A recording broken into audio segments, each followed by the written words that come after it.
জামাই ষষ্ঠীর রনির লেখা কাল্পনিক গল্প। শেষ রাত। জ্যৈষ্ঠ মাসের চূড়ান্ত ক্ষমতা, সূর্যের রুদ্রতা যেন গ্রামের মাটির বুক চিরে জ্বলে উঠছে। গাছগাছালির ছায়া পর্যন্ত ক্লান্ত। এমনই এক দুপুরে ঘোষালবাড়িতে পড়েছে যেন পুজোর রূপ। আজ জামাই ষষ্ঠী। হরিপদ ঘোষালের একমাত্র মেয়ে বিনার বিয়ের পর এই প্রথম জামাই ষষ্ঠী।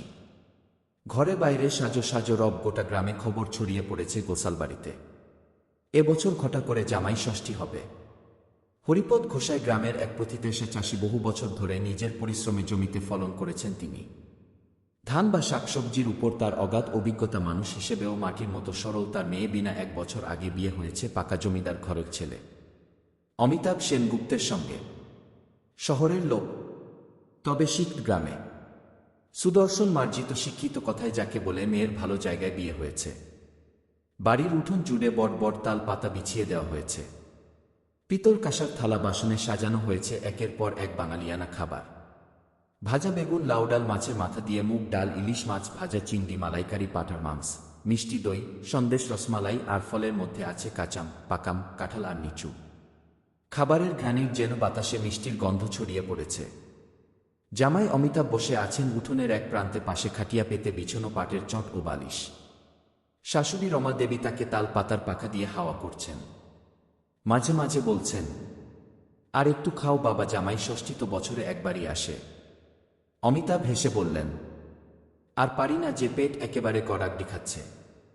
তবে আপনাদের হাতের রান্না খেয়ে কলকাতার 5 তারা হোটেল কেউ আর মানায়। হরিপদ হাসতে হাসতে বললেন, জামাই তোমার খাওয়ার দিকে মন দাও। এই তো গোপাল নিয়ে আসছে নারকেলের লাড্ডু, আমার নিজের খেতে নারকে তোমার জন্যই তোলা।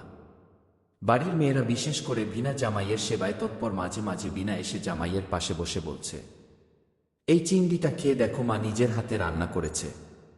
বাড়ির ছোট ছেলেরা দৌড়াদৌড়ি করছে, কেউ দড়ি দিয়ে তালপাতা বাঁধছে, কেউ গরমে ঘেমে হাঁফিয়ে জল খাচ্ছে। পাশের বাড়ির বুড়ো দাদু জানলার গড়াদে বসে বলছে, হরিপদ এমন জামাই শক্তি তো অনেকদিন পরে দেখলাম রে বাবা। সত্যি বলছি, তোর ঘরের লক্ষ্যে হয়েছে বিনা, এমন জামাই পেয়েছে তোর কপাল পাকা।